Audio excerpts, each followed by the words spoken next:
ขอยกมือจากบรรดาพี่น้องเคยใครจำนองเป็นละมั่ม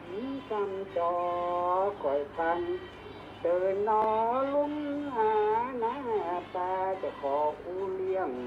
ยาบากัน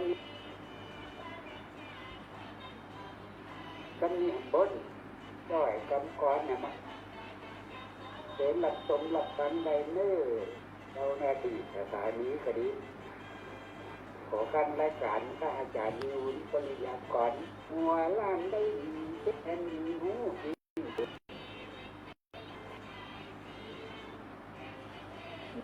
เก่าจากเขาไปแล้วปีไม่เจ้าเวียนมาแต่บุญโอกาสเป็นของผู้คุณจะได้เริ่มต้นแต่ใหม่เพราะว่าเรื่องการ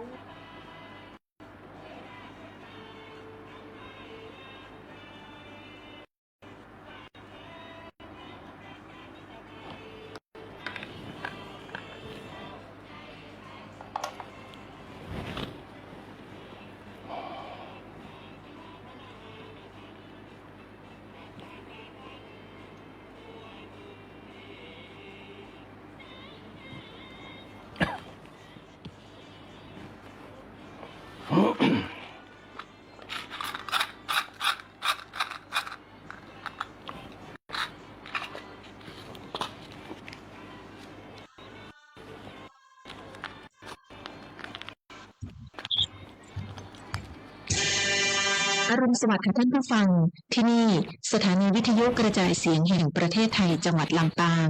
สถานีเพื่อบริการข้อมูลข่าวสารหน่วยงานภาครัฐและท้องถิ่นที่เชื่อถือได้ถูกต้องรวดเร็วพร้อมพัฒนาคุณภาพชีวิตประชาชนชาวลำปางให้ดีขึ้นอย่างยั่งยืนทำการส่งกระจายเสียงในระบบ FM ความถี่ 97 เมกะเฮิรตซ์ จากอาคารห้องส่งเลขที่ 420 ถนนพหลโยธิน ตำบลหัวเวียง อำเภอเมือง จังหวัดลำปาง ตั้งแต่เวลา 5 นาฬิกาถึง 24 นาฬิกา เป็นประจำทุกวัน มีนางอัญชัน สรลำเป็นผู้อำนวยการสถานี ช่างเทคนิคประกอบด้วย นายประสานทิมทอง นายแหลมเพชรนันตาแสง นายภูพิงพงศิริแสน ว่าที่ร้อยตรีอาทิตย์วรรณวารี และนายประยุทธ์พงษ์ดวงชมพูสำหรับผู้ประกาศประกอบด้วย นางกาญจนาอินทานายบรรหารสุยะ นางอัชราพรปวงจันทร์และนางสาวชุติการเหล่าชัยค่ะ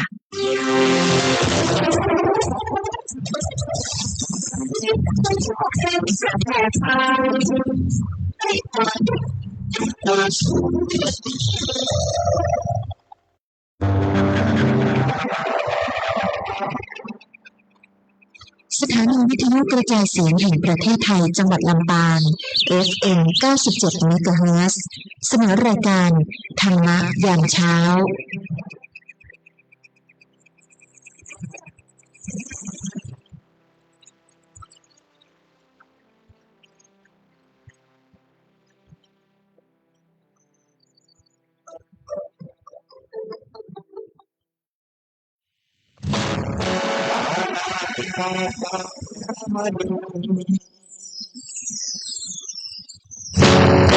ทินาทาน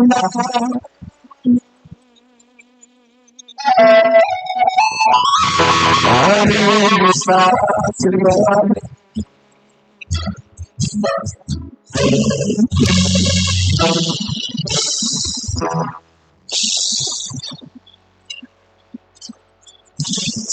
คือข้อธรรมคือข้อพระองค์ตรัสประทานที่พาใจให้พา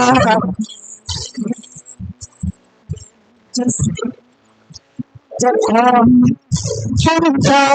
ำสมัยเราเป็นนักเรียนไม่เคยแปลแต่เรายังจำได้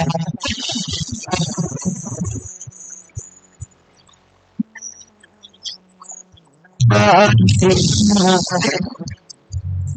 เป็นอย่างข้า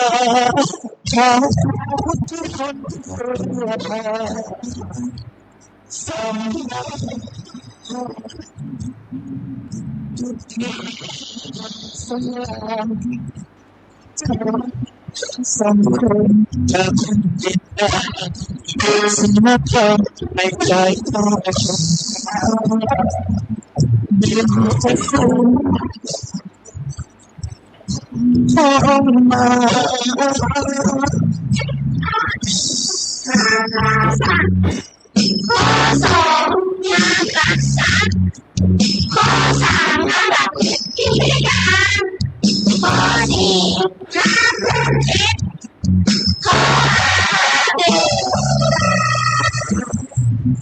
จะทำ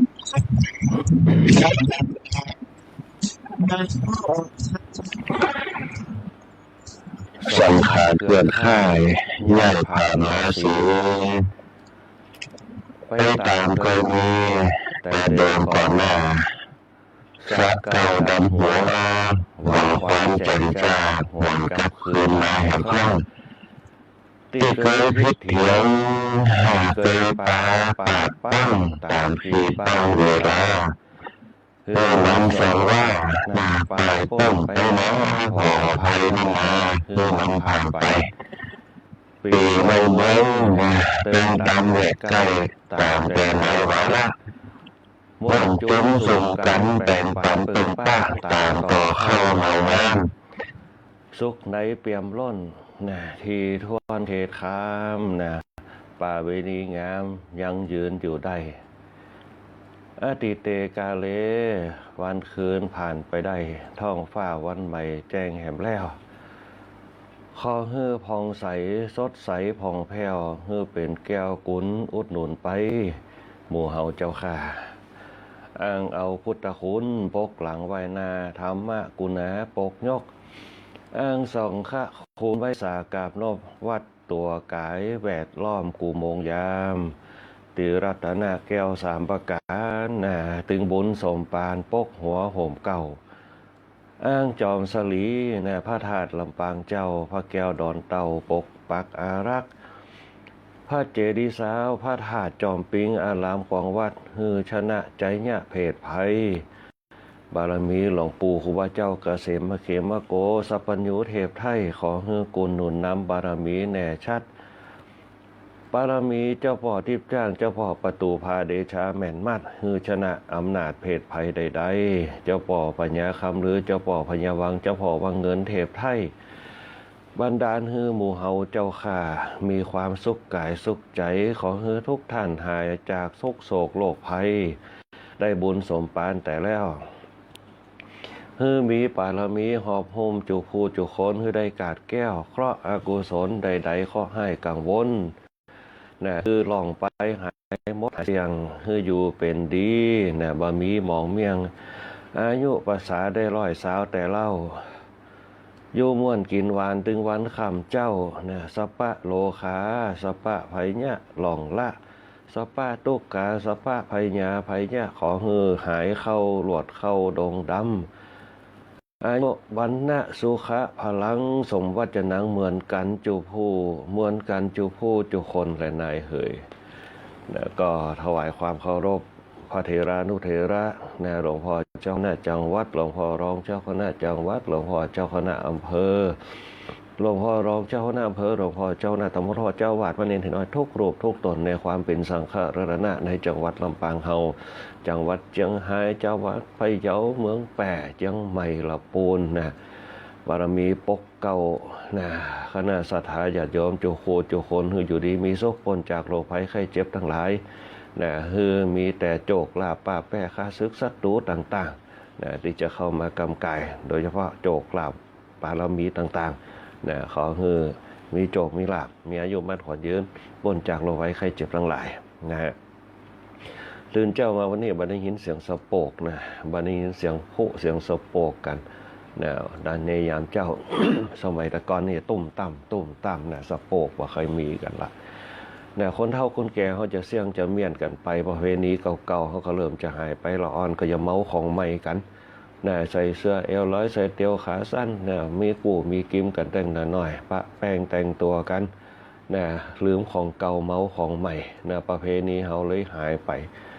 จะมีแต่ประจักษ์คือเป็นอัตลักษณ์ของเฮาหันเพราะว่าจะเป็นขบวนการ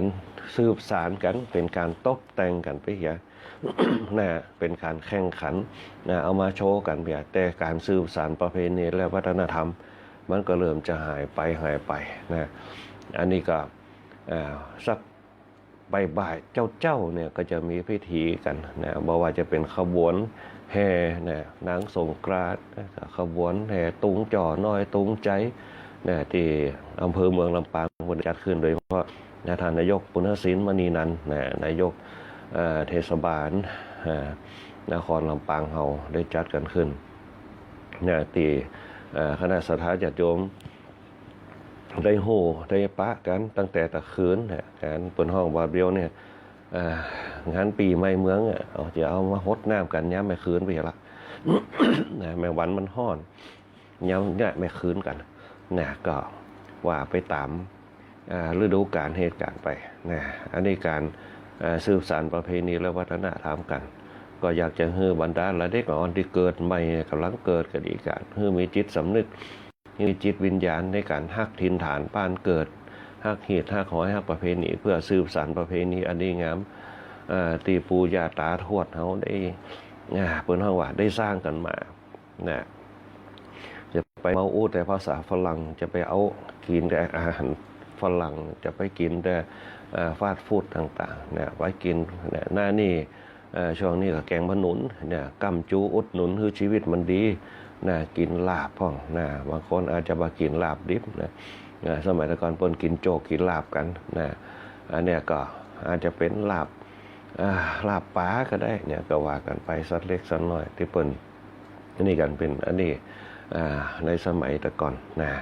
อันนี้เปิ้นเฮาว่าสร้างบารมีสร้างราศีให้กับตัวให้กับตน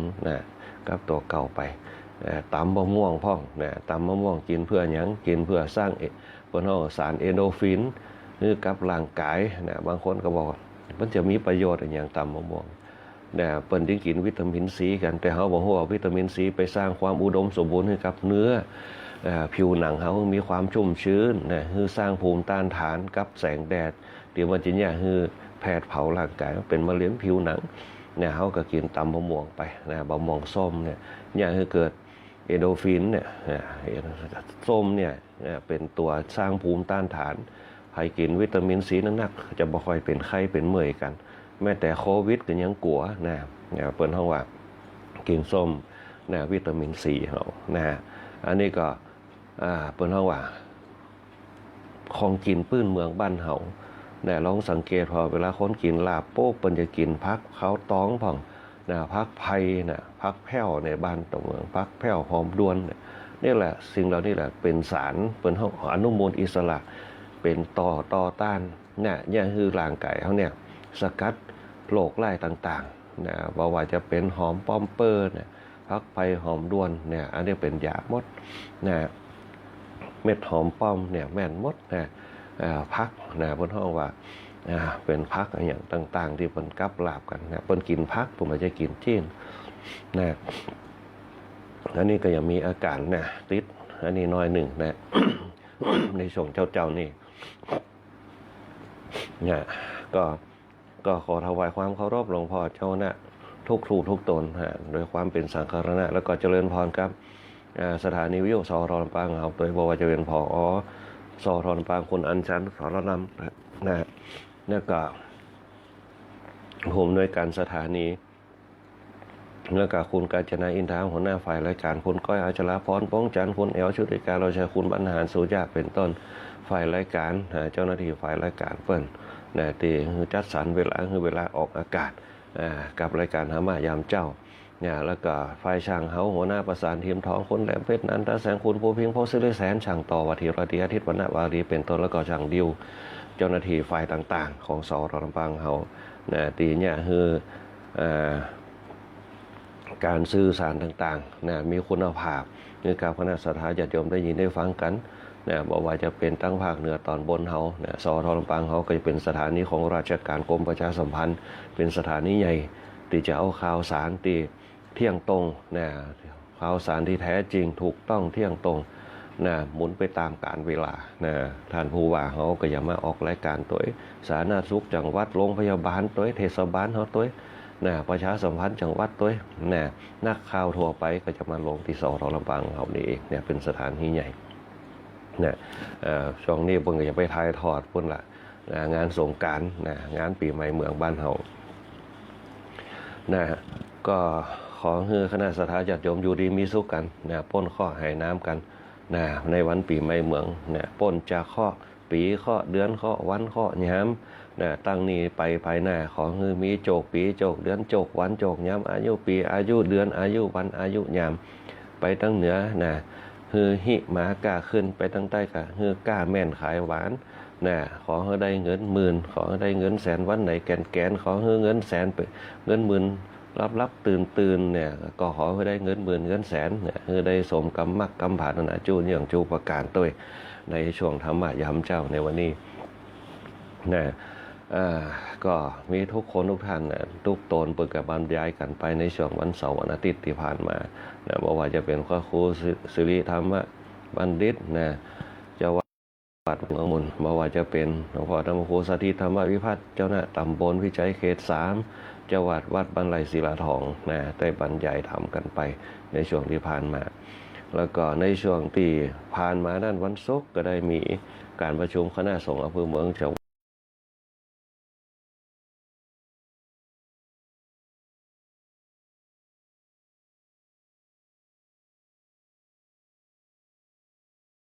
วัดลำปางตัว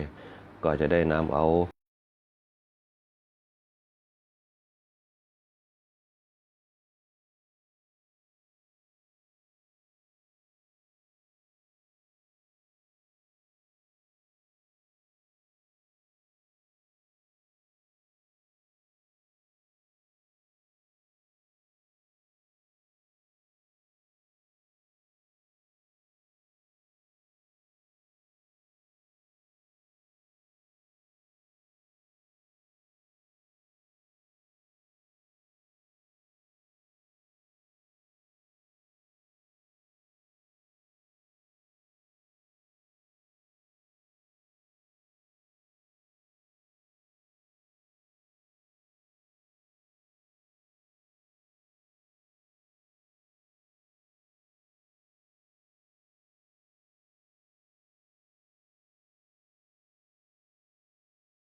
เป็นจะเส้นว่ายังไงใจลองท้องมาข้อหนึ่งห้ามฆ่าสัตว์ข้อสองห้ามลักทรัพย์ข้อสามห้ามประพฤติผิดยามข้อสี่ห้ามพูดเท็จข้อห้าห้ามดื่มสุรา จะทำข้างข้าก็อย่างไรนักบอกชัดเจน ข้อหนึ่งเมตตากรุณาข้อสองสัมมาอาชีพข้อสามกามัสสังวรข้อสี่ต้องมีสัจจะข้อห้าสติสัมปชัญญะ สิ้นทำหาโทษทำใจทำ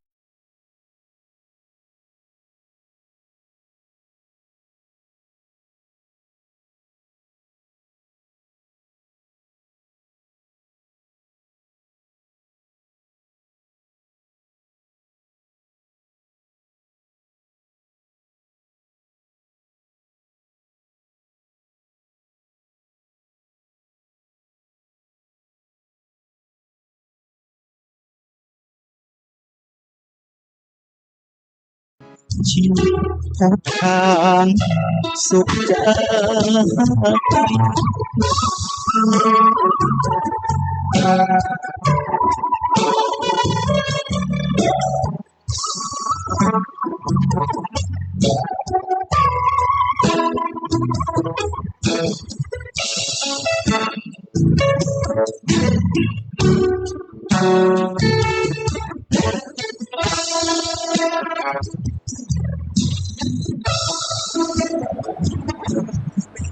จะสิ้น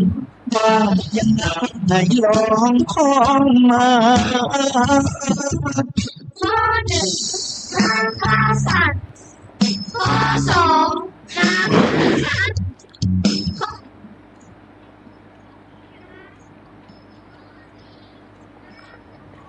บอกหมู่เสียงไปย้ำว่าเราสามารถเดินเข้าได้ก็จะเป็นที่ตลอดนะกับอินเทอร์เน็ตนะวันเดียวเรื่องนี้เราเริ่มหายไปละนะสัญญาณนะบอกว่าจะเป็นจะได้ของนะอีกหน่อยหนึ่งในรายการธรรมะยามเจ้าเขาจะมีอินเทอร์เน็ตนะบอกว่าเกิดเหตุอะไรอย่างขึ้นเนี่ยก็ขอเจริญพรครับพระนาสถาญาติโยมผู้ฟังทุกคนทุกท่านตัวนะกลับมารอบสองนะคืนอินเทอร์เน็ตสะดุดไป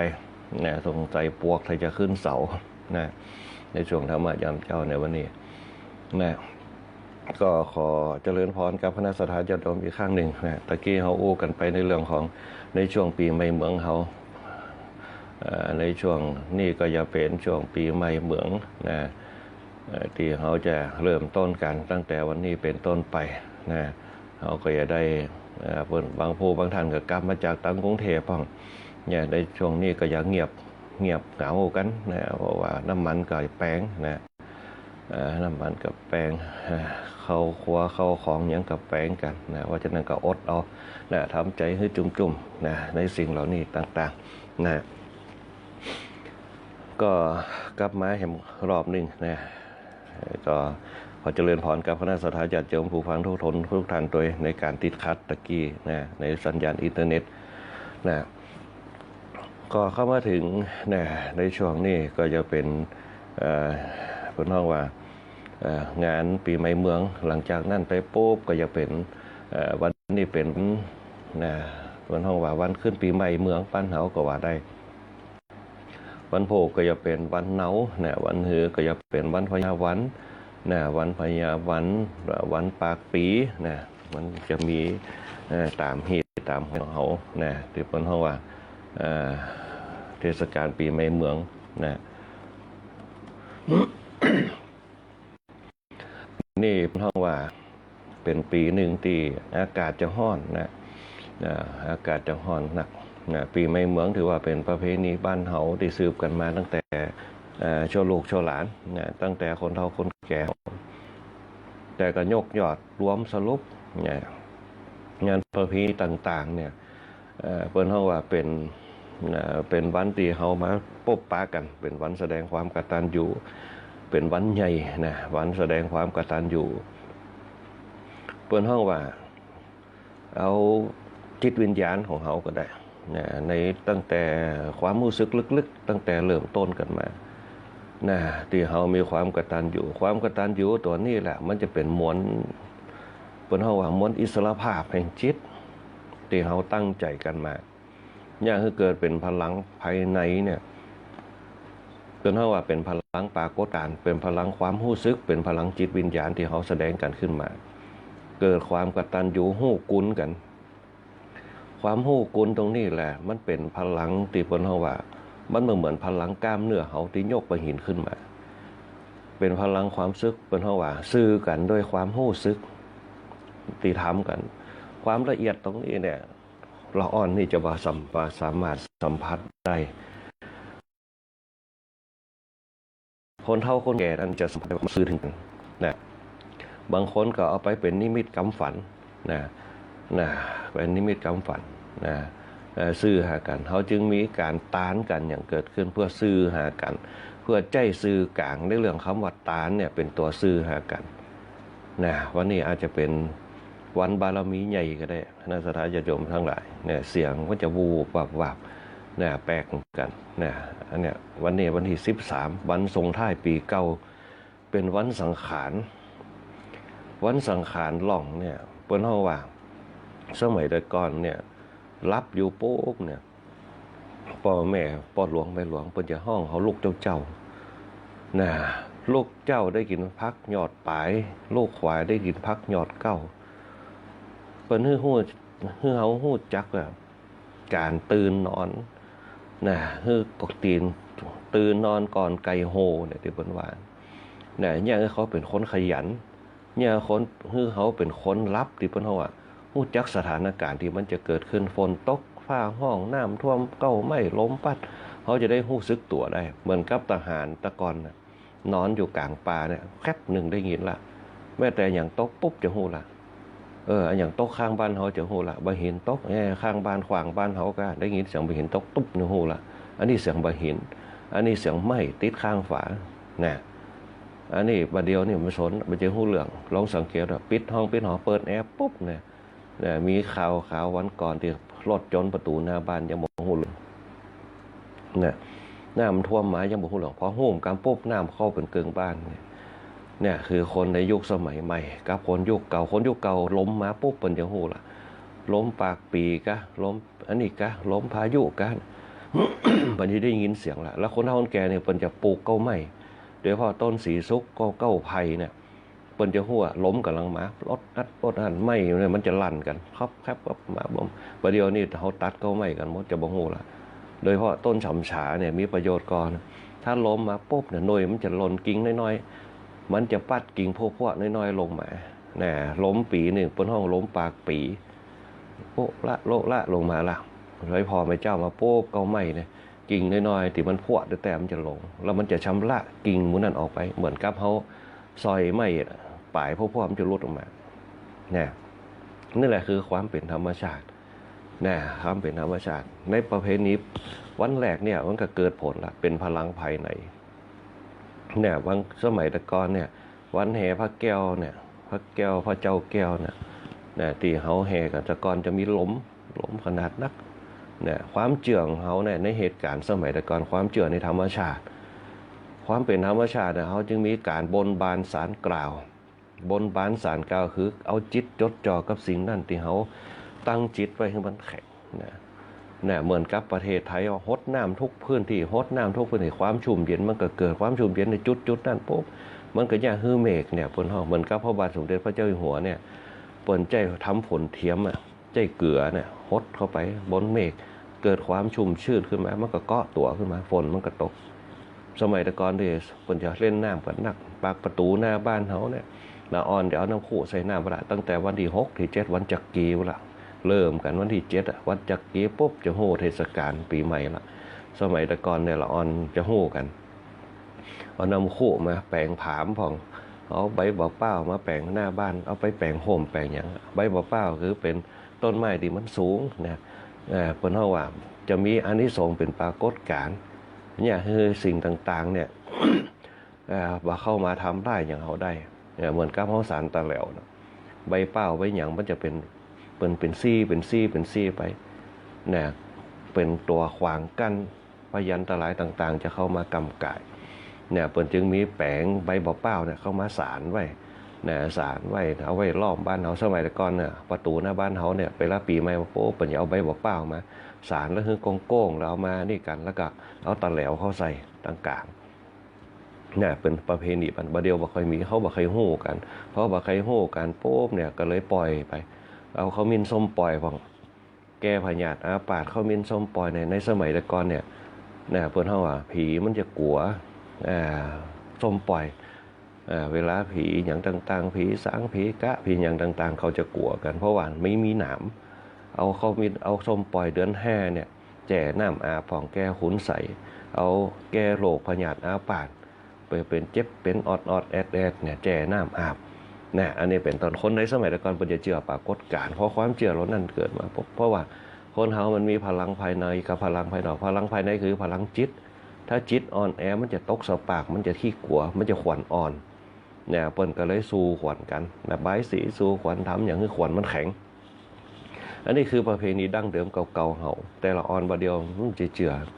เนี่ยแม้แต่ตีขาวๆเนี่ยเฮาเห็นเฮาหยังจะไปบุบสารผ่องไปหยังผ่องมันบ่เคยเจอเพราะบ่เคยเจอกันปุ๊บมันก็จะเกิดเหตุการณ์ที่บ่คาดฝันเกิดขึ้น เพราะความเชื่อสิ่งเหล่านี้มันเป็นปรากฏการณ์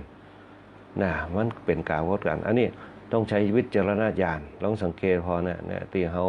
เคยอ่านข่าวตามโทรทัศน์แต่พอที่ว่าต้องมีสติใช้พิจารณญาณไข้ควรให้ดีเพราะสิ่งเหล่านี้เนี่ย แม้แต่วิทยาศาสตร์ก็พิสูจน์ไม่ได้วิทยาศาสตร์พิสูจน์ไสยศาสตร์ไม่ได้แต่ไสยศาสตร์เนี่ยเขาเชื่อมาตั้งแต่ดึกดำบรรพ์เพราะเกิดก่อนศาสนาเขาด้วยซ้ำนะแต่ว่าเขามีความเชื่อสูงล้ำไปเหมือนกับคนเขาในยุคปัจจุบันมีความเชื่อสูงล้ำไปมันก็เลยเนี่ยคือผิดเพี้ยนไปนะความเชื่อสูงจนเนี่ยคือผิดถ้าเขามีความเชื่อในระดับมาตรฐานจะได้ก็เป็นจะอันนะเหมือนกับเป็นจะอันมันก็แย่ขึ้นแบบผิดเพี้ยนมันก็เป็นมาตรฐานของมันนะความเชื่อเหล่านั้นความเชื่อเหล่านั้นเนี่ยอย่างเช่นเขาทำกันขึ้นมาในยุคปัจจุบันเนี่ยการบายสีสู้ขวัญการสู้ขวัญนี่เป็นมาตรฐานเนี่ยสู้ขวัญควายพ่องเนี่ยคนห้องว่าสู้ขวัญพระแม่โพธิ์ศกพ่องเนี่ยไวยสาเต้าเป็นห้องว่าเต้าตั้งซีเนี่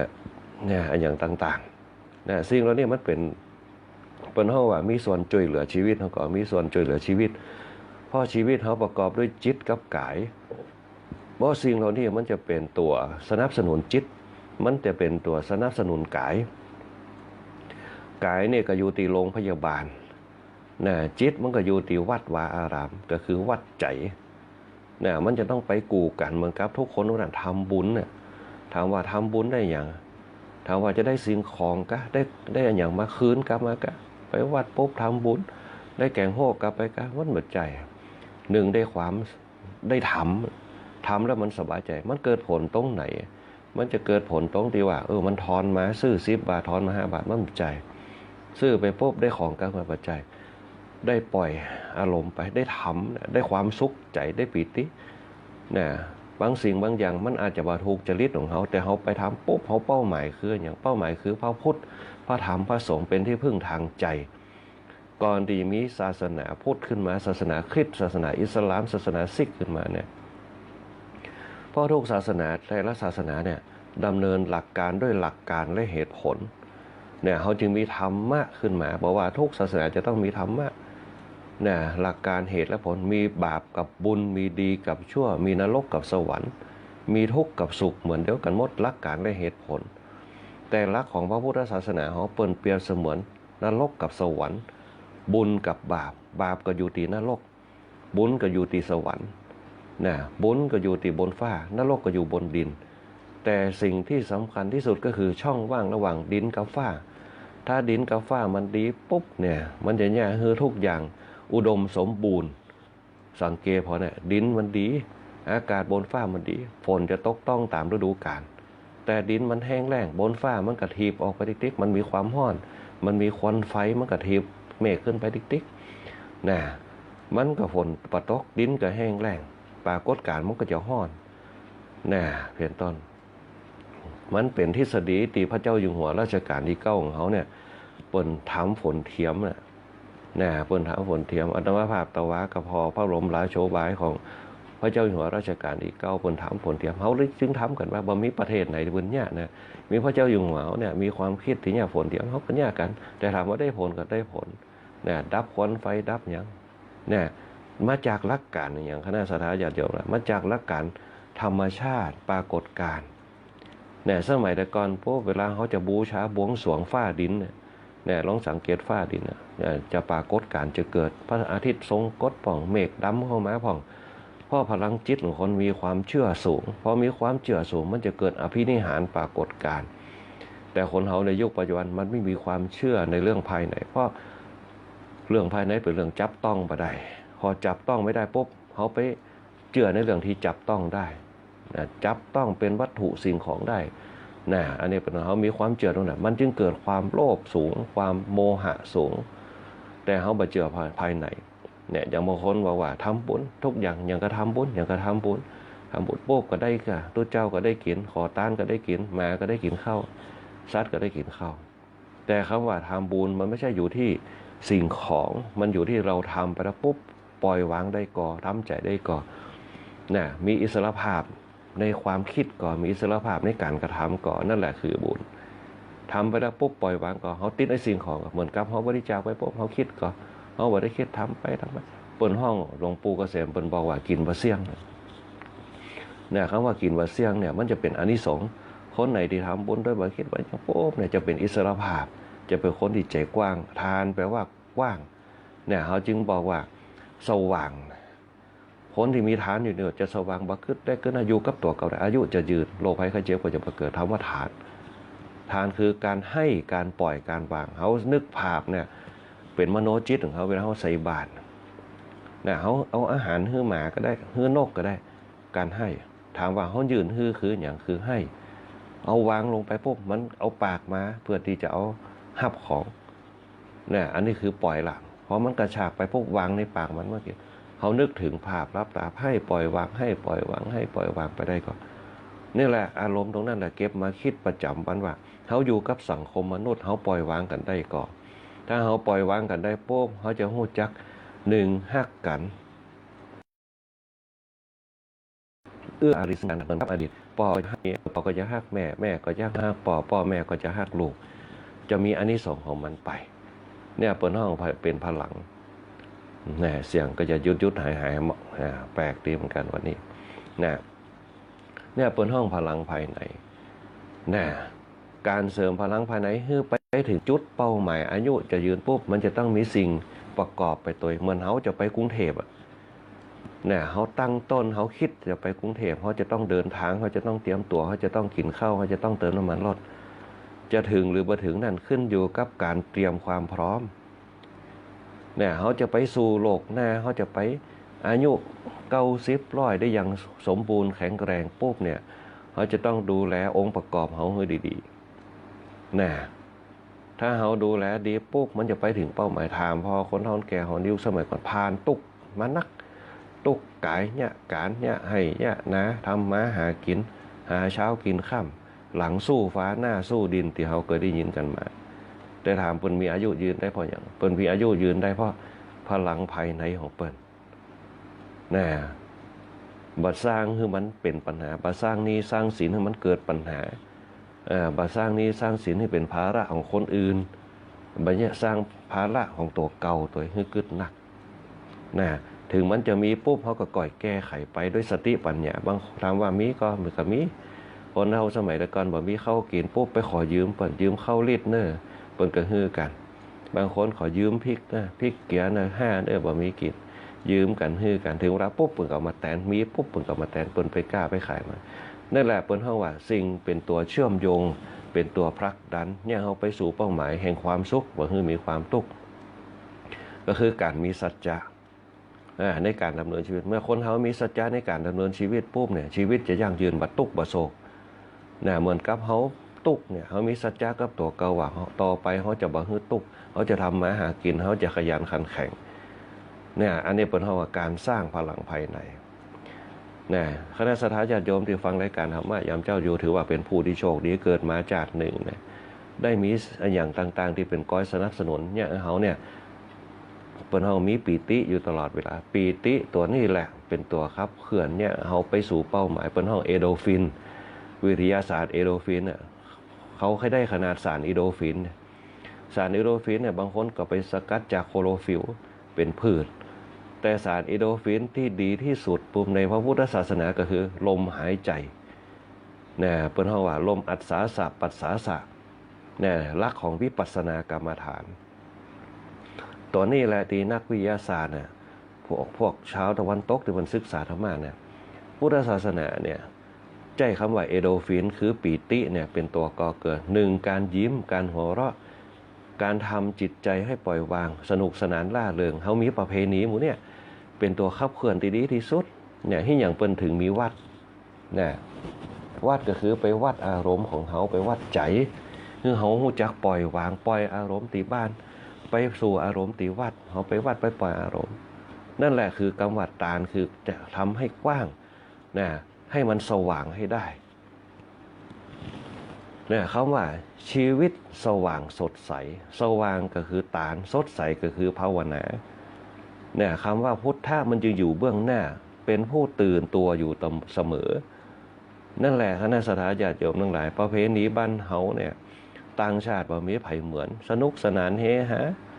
เนี่ยแต่สังคมในปัจจุบันกับอดีตแตกต่างกันเพราะสังคมในอดีตจะมีศีลกับธรรมคู่กันแต่สังคมในยุคปัจจุบันมีแต่ธรรมอย่างเดียวธรรมตรงนี้แหละเลยมันเป็นธรรมะกับการกระทำเนี่ยคนเฮาจะบ่มีศีลนักคืนละอ่อนบ่เดียวเนี่ยยังวันก่อนไปงานสืบชะตาละอ่อนนึงถามนะทำไปเพื่ออย่างได้อย่างขึ้นมาสืบชะตาคนเฮาแกว่าได้ทำแต่ถามว่าก้างสืบชะตาเนี่ยที่ยังปลายถึงแหลมนะ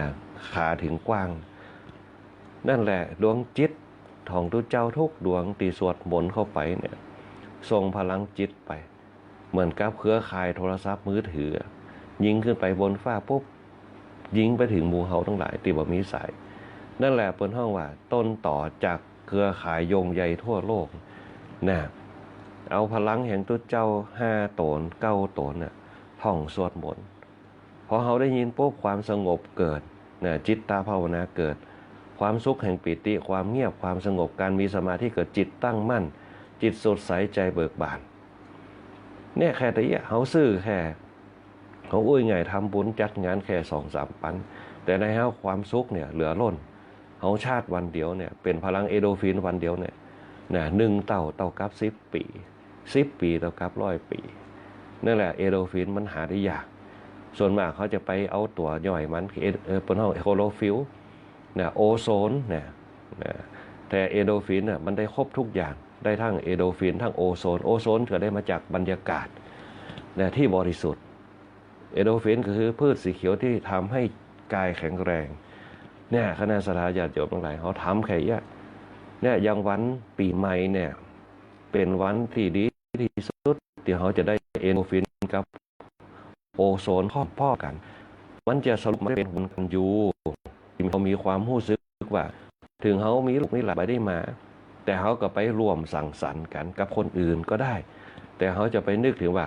โอ้เขาจะตำก้อยน้อยใจเนี่ยเขาบ่ต้องไปเกินเขาสลัดเอาไว้เขานึกถึงตัวเขาก่อน1กายกับจิตทั้งมันจุ่มจืดปุ๊บเนี่ยเขาบ่มีโลคาพยาธิเข้ามาเบียดเบียนเนี่ยสง่าราศีสิริก็จะเกิดกับตัวเขาบ่จะอยู่ที่ลูกของเขาบ่จะอยู่ญาติเขาที่อยู่ต่างจังหวัดอยู่ที่ตัวเรา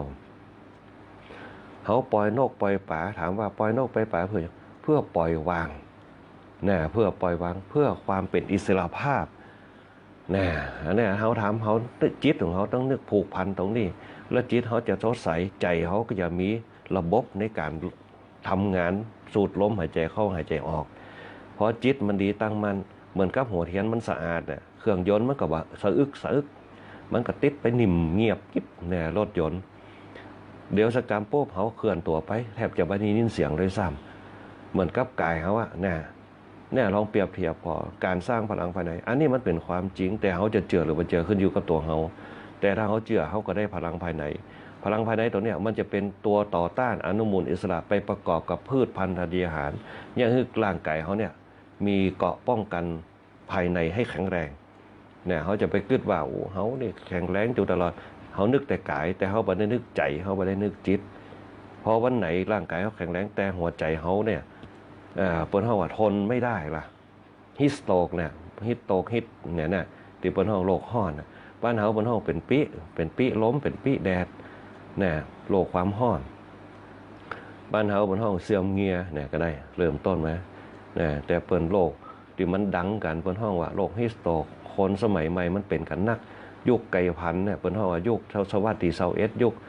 5G 6G อย่างที่ว่าเนี่ยยุคไก่พันธุ์โป๊ผิวหนังมันก็เละนะหมู่เฮามันเป็นยุคไก่เมืองเนี่ยฟ้า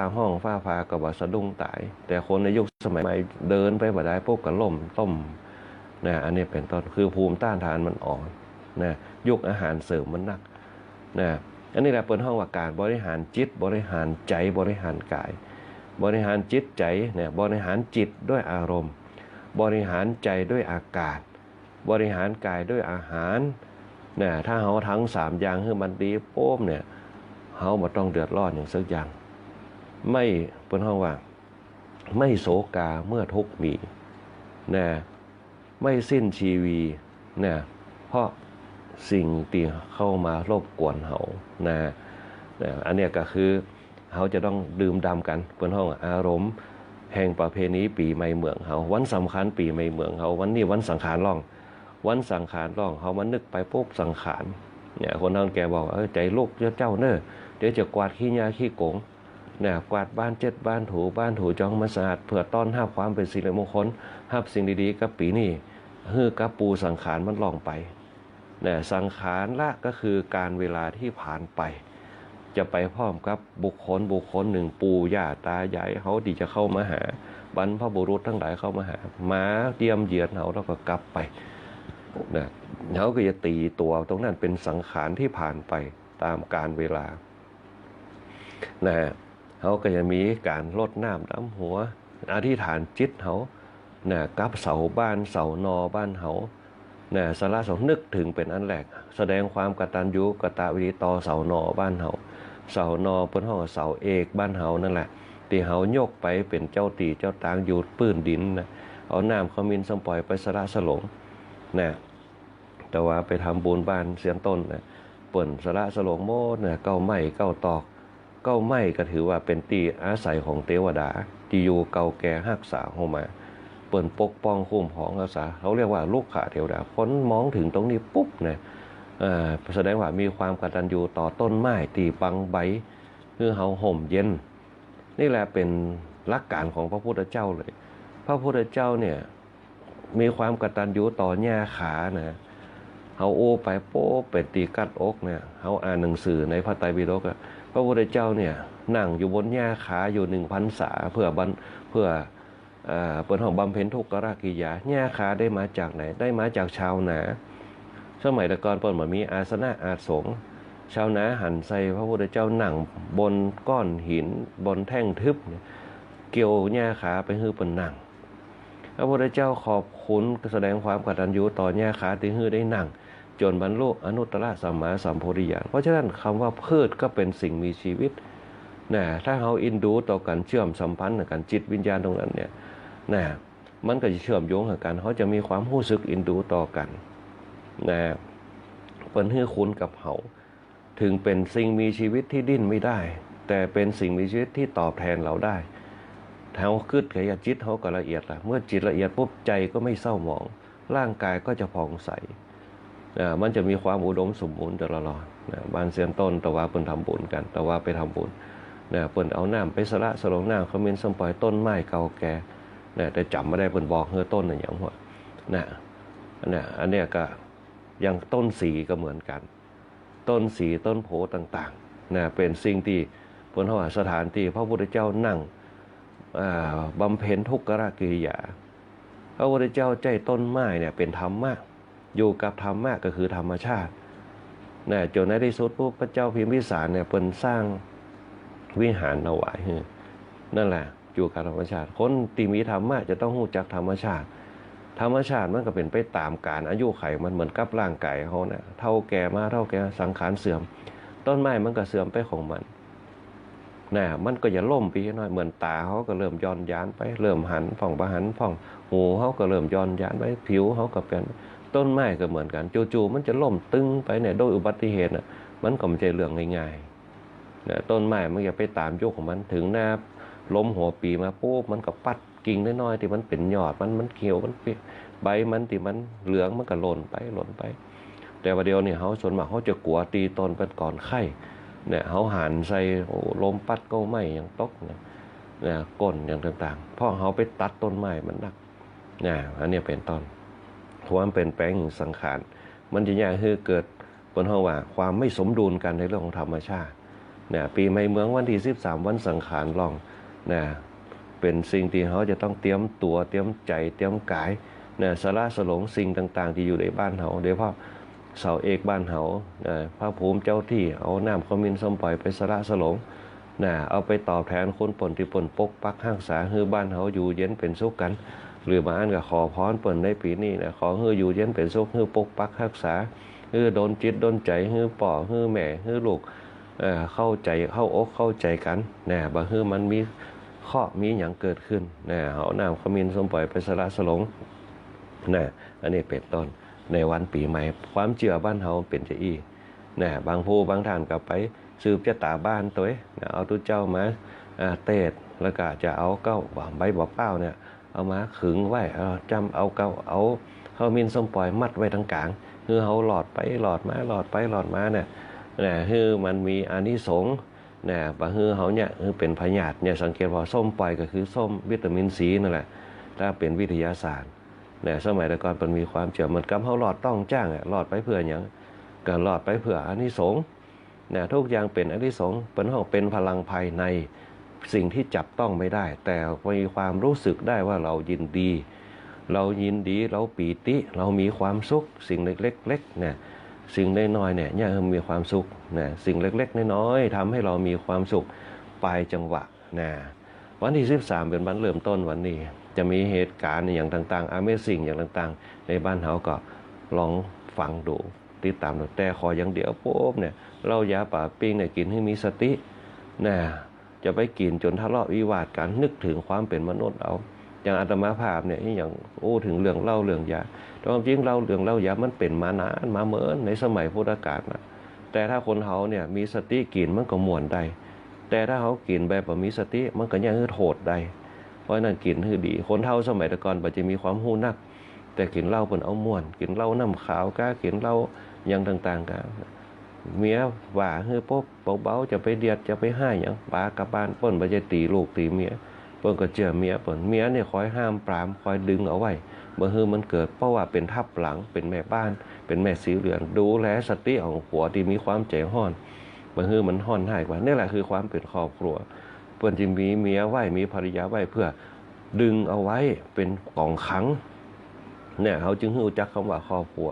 คนสมัยบ่เก่าถึงอายุจะนักความรู้จะน้อยนะแต่มีคุณธรรมสูงแต่มีนักปกครองสูงรู้จักครอบครัวรู้จักดูแลลูกเนี่ยถ้ามาอันกันละกันไปเหมือนนะถ้าบ่คิดถึงลูกคิดถึงครอบครัวตีอยู่ได้เนี่ยเพราะโซ่ทองคล้องใจที่บนว่าน่ะหรือลูกนั่นแหละเนี่ยบ่เหมือนสมัยบ่เดียวเนี่ยเฮาคิดแต่เล่นแต่ละอ่อนบางคนก็ว่าพ่อแม่ในยุคสมัยใหม่เนี่ยบ่ได้ตั้งใจให้เฮาเกิดเนี่ยมันจีถามว่านึกไปนึกมาปุ๊บคิดเล็กๆในยุคสมัยใหม่น่าจะแต่ยุคสมัยเก่าอาตมาภาพขอยืนยันบ่ใจนะยอมรับเลยว่าเนี่ยคนเฒ่าแก่ในยุคสมัยก่อนเปิ้นเลี้ยงลูกมาปุ๊บเปิ้นเอามาเป็นตัวแทนเปิ้นสืบทอดวงตระกูลสืบทอดสมบัติสืบทอดจิตวิญญาณของเปิ้นเนี่ยเปิ้นเพราะว่ามีลูกก็เพื่อว่าดำรงวงตระกูลเนี่ยอันเนี้ยคือในยุคสมัยแต่ก่อนนะฮะวันที่13วันนี้เป็นวันปีใหม่วันผูกจะเป็นวันเนาเนี่ยจะถือว่าเป็นวันถลึงซกก็ได้วันที่เปิ้นเฮาว่าใกล้จะถึงวันถลึงซกเนี่ยวันต้อนรับปีใหม่ทรงท้ายปีเก่าเนี่ยเป็นวันช่วงระหว่างกลางเป็นวันเนานะเปิ้นเฮาว่าเนี่ยหยังคือมันเป็นสิริมงคลวันนี้จะมีความเมตตาต่อกันวันเนานี่นะวันผูกนี่นะเนี่ยหยังก็คือ1วาจาเนี่ยคือวาจาดีที่สุดจาด้วยกันดีที่สุดมันจะมีความเป็นมันเป็นสัจจะวาจาอันหนึ่งกายะสัจจะตั้งกายให้มีสัจจะให้มีสัจจะจะทำดีขนซ้ายเข้าวัดวันผูกเนี่ยขนซ้ายเข้าวัดสร้างความดีเอาน้ำไปสวยตีนป่อสวยตีนแม่ล่างตีนล่างอย่างฮือป่อมาเนี่ยกับข้าวฮือป่อไม่กินวันเนาบางคนก็แกงบันโดนบางคนก็ตำบะม่วงบางคนก็แกงพักสลิดดอกแซวเป็นต้นอันนี้คือสมัยบ่เก่าอันนี้แหละวันเฮาเป็นวันที่เป็นวันครอบครัวเป็นวันกตัญญูกตเวทีวันเนานี่แหละสร้างบารมีเอาไว้คนไหนที่ฮู้จักกุลคนเนี่ยอายุจะยืนบ่มีโรคไร้เข้ามาเบียดเบียนวันเนาในอดีตเป็นมาจะเปิ้นจึงบอกว่าจะไปด่ากันปากจะเน่าเหมือนกับนิทานธรรมบทแล้วก็ จะไปทำร้ายกันมันบ่ดีวันนั้นจะเป็นวัน เบิ่นเฮาวันโปรดสัตว์วันเมตตาวันที่14ทำบุญกับพ่อกับแม่ที่บ้าน แล้ววันที่15ก็ไปตีวัดล่ะนะวันที่15 16เนี่ยวันที่15เป็นวันพญาวันใหญ่วันหลวงวันที่16ก็เป็นวันถลิงศกแล้ววันขึ้นปีใหม่เปลี่ยนจุลศักราชนะคนสายก็ว่าเอาไม่กั้มสีไปกั้มจูเก้าสีพระพุทธศาสนานะเอาตุงจ่อน้อยตุงใจไปปักสายติวัดนะสายนั่นสมัยก่อนวัดเปิ้นจะมีสายนะบ่มีปูนเหมือนสมัยบัดเดียวคำว่าสายตรงนั้นน่ะก็เหมือนกับกิเลสทั้งหลายเป็นเม็ดเป็นเม็ดเป็นเม็ดถ้ามันติดตีนเข้าไปในวิญญาณเฮาก็ชำระอาตมาภาพมานั่งอู้ในพบกึดถึงความละเอียดทางจิตใจ คนบักเก่าเฮานะอุปมามีหมดทุกอย่างเก่านั่นแหละเปิ้นถึงมีจิตใจที่ละเอียดอ่อนบ่เหมือนกับคนในยุคปัจจุบันเนี่ยนะคนเฮากึดอันหยังใจห้อนอันหยังกระใจห้อนงดนิดคนสมัยบักเก่าเนี่ยเข้าวัดปุ๊บเนี่ยสายติดตีนไว้ปุ๊บเนี่ยแถมย่ำป๊อทอดเกิบไว้นะไว้หน้าวัดป่นบ่จะเอาเข้ามาสายติดตีนไว้ปุ๊บเป็นเฮานี่ตะเลยนะถูบ่ฮู้จะฮู้จะถูจะได้เนี่ยผ้าเจ็ดตีนก็บ่ใจมีในสมัยบักเก่านะวัดเฮากับปลูกหญ้าญี่ปุ่นเอาไว้ปลูกหญ้าไว้เพื่อให้เจ็ดตีนมอเสตีนไหมเข้าวิหารไปผ้าเจ็ดตีนก็มีผ้าเหลืองเบิ่งจะเอามาปูให้เจ็ดตีนน่ะเจ้าบ้านจะมาเอาผ้าเหลืองมาหย่ำมาหยังเพิ่นจะถือมานะ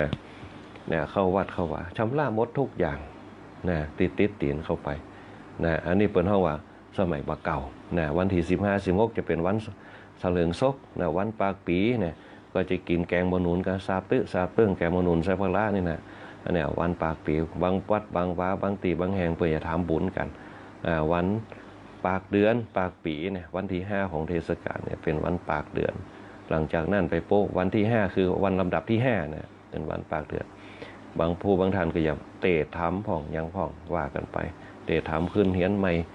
สะดอกเคราะห์อย่างกันทรงเคราะห์บ้านกันเนี่ยเป็นต้นเนี่ยงั้นดูในยุคสมัยแต่ก่อนนะอันนี้คือเทศกาลที่เนี่ยคือเป็นตัวเสริมเป็นอาหารเสริมเนี่ยให้ชีวิตเขาเนี่ยเกิดปิติขึ้นมาได้นะอันนี้ก็ฝากให้กับคณะสัตยาติโยมทั้งหลายได้นำเอาไปเป็นแนวทางธรรมะในวันนี้คือปันกตัญญูกตเวทีนะให้กับคณะสัตยาติโยมได้ยินได้ฟังกันนะในช่วงนี้โป๊บเนี่ยก็จะมีนะบนห้องว่ามีขั้นรายการสักเล็กน้อยหนึ่งที่จะให้คณะสัตยาติโยมได้ยินได้ฟังกันในเรื่องของบนห้องว่ามีบนห้องว่าไม่มีคลิปน้อยหนึ่งนะนี่กับคณะสัตยาติโยมได้ยินได้ฟังนะบนห้องว่าฟังข่าวสักเล็กน้อยหนึ่งนะของปอตามูลปลาไหลศิลาทองนะเปิดมาห่ำให้ฟังกันนะมาห่ำให้ฟังปีใหม่นะปีใหม่บ้านเฮานะเป็นจะได้นั่นพอตามมูลบ้านไรศิลาทองอายุ95 ปีนะเปิดมาห่ำข่าวให้ฟังกันนะข่าวปีใหม่เป็นจะได้นั่นเนี่ยก็ลองฟังดูนะคณะสัตยาติโยมทั้งหลายนะยกมือ10 นิ้วลองฟังดูฮะเจริญพรฮะพี่น้องลุงอาเจ้าหมู่มาถึงวิทยามน้ำดีมาสู่หมู่เฮากูคนปีเก่าจากเฮาไปแล้วปีใหม่แก้วเวียนมาแต่หนโอกาสเป็นของทุกคนจะได้เริ่มต้นแต่ใหม่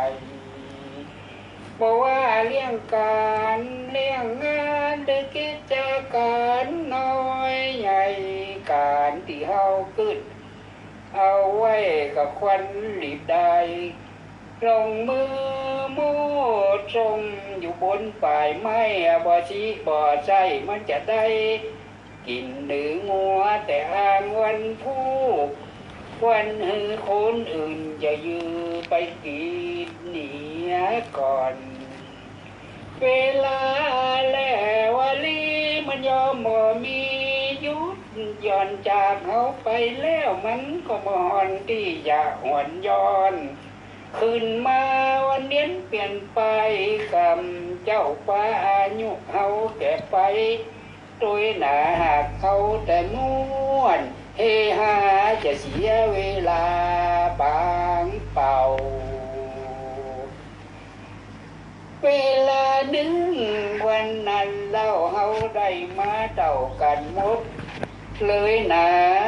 คนมันจะบอกว่ามีตุกไก่สุกต้องแสวงหาบอกวันนั่งท่าเวลารอเทวดาผ่านโปรดคนเอาเกิดมาทั้งที่ต้องสร้างความดีเป็นประโยชน์ทำชั่วมีแต่โทษผู้คนเกียงกดดาว่านานาอยู่ก็ขอปืนได้หักจากขอปืนงอมหาตายขอปืนลือชาสมกับเกิดมาบนโลกปีเก่านี้จากเขาไปก็ขอโอยใส่ป้นทุกโศกปีใหม่มีใจมีโจ้ขอมีโจ้ป้นจะประหกโลกลายหลังควันมีอายุวันหน้าสุขะปะละปอนสิปาการเทพไพจะได้แผ่วผ่านอยู่ดีกินหวานตึงโมขอผลบุญรักษานำปาความสุขมาสู่บอกว่าเจ้านาเจ้าชวนทุกผู้ของได้อยู่สบายนี้นาก็ของได้เข้านักปลูกพักก็ของได้ผลหลายแม่นว่าจะกล้าจะขายของมีกำไรกูยังของร่ำรวยเงินทองคุณพระคุ้มครองบ่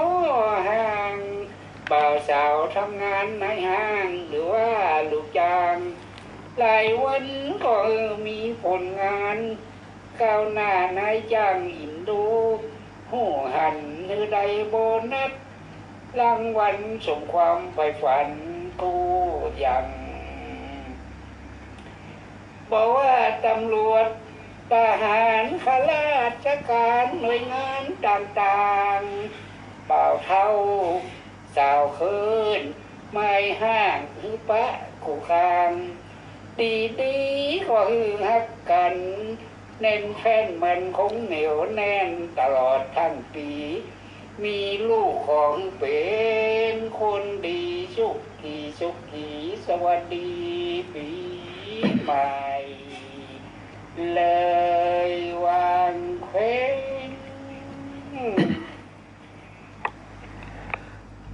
ก็นี่เป็นเสียงของตะมูลบ้านไร่ศิลาทองอายุ95 ปีนะครับเปิ่นแวะเวียนมาข่าวปีใหม่ให้กับคณะสัตยาญาติโยมอวยพรปีใหม่ให้กับคณะสัตยาญาติโยมได้ยินได้ฟังกันนะก็เป็นข่าวปิดท้ายในวันนี้นะก็ขอเจริญพรกับคณะสัตยาญาติโยมกูคู่กูคนที่เข้ามาสู่รายการธรรมะยามเจ้าในช่วงตอนเจ้านี่นะฮะสร้างบารมีธรรมด้วยกันในช่วงเทศกาลปีใหม่เมืองบ้านเฮาคุณโยมสรุคุณโยมแสงเดือนคุณโยมสมพรคุณโยมแม่เพ็ญศรีตัวแล้วก็คุณโยมนพดลคุณโยมสังแงคุณโยมอาเม่งคุณโยมเพนนะคุณโยมอัมไพคุณโยมแดงหวานคุณโยมธนชาคุณโยมกัญญาบ้านหนองแหวนคุณโยมมนชนกตุปีโชตินรินตุปีคุณโยมศิวพรนะคุณโยมลาวันคุณโยมแอดคุณโยมแสงจันทร์คุณโยมศรีพันธ์คุณโยมบวรนะแล้วก็คุณโยมแม่ที่วันโดยคุณโยมสุภาวดีคุณโยมอุไรวันคุณโยมอุศรีนะคุณโยมวันดีคุณโยมอัมพันธ์คุณโยมแม่พิสมัยคุณโยมฟองคำตัวที่เข้ามาสร้างบารมีธรรมรวมกันในธรรมะยามเจ้าในนี้ตุปีมหิทิโกตัวนะคุณโยมดาราสินเจือนสุริคุณโยมแม่เที่ยววันคุณโยมสรวุฒิคุณโยมนพดลคุณโยมเอราวันคุณโยมบอยโดยแล้วก็คุณโยมบุญเที่ยงคุณโยมนพรัตน์คุณโยมธนชาคุณโยมอัมพันธ์คุณโยมอัมไพเนี่ยคุณโยมบวรคุณโยมสุภาพดีคุณโยมสมัครคุณโยมแม่เพชรศรีคุณโยมอุศรีคุณโยมสมสายคุณโยมแสงเดือนคุณโยมทีบาบิลอนโดยคุณโยมขอบคุณที่ไม่ทิ้งกันคุณโยมอารีตัวเนี่ยคุณโยมโชคดีมีความสุขคุณโยมวันดีคุณโยมทีผู้ชายตลกตัวคุณโยมแดงบานคุณโยมวชนกคุณโยมเสียวพรโยมสมพรตัวนะที่เข้ามารวมรับฟังรายการธรรมะยามเจ้าด้วยกันข่าวสารทางบ้านเฮาในวันที่16 เมษายนนะ ทางวัดม่อนกระทิงก็จะทำบุญทอดพระป่าสามัคคีแล้วก็สืบชะตาหลวงในวันปากปีนะแล้วก็วันนี้ทางเทศบาลนครลำปางเขาจะมีการทำบุญตักบาตรในช่วงตอนเจ้านี่นะเวลา7 โมงนะหน้าเทศบาล4 แยก5 แยกของนาฬิกาเฮาแล้วก็วันที่24 เมษายนเนี่ยจะมีงานทำบุญประจำปีฉลองพระธาตุที่วัดสายมูลตัวแล้วก็กับวัดวันที่24เนี่ยวัดพระจังแต้มตัวแล้วก็วันที่7 มิถุนายนจะเป็นงานประชุมเพลิงนะ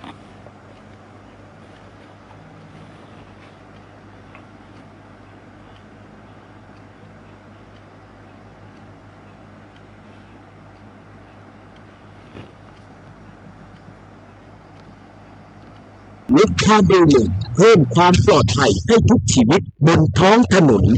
เพราะปลายทางที่ดีที่สุดคือการได้กลับถึงบ้านอย่างปลอดภัย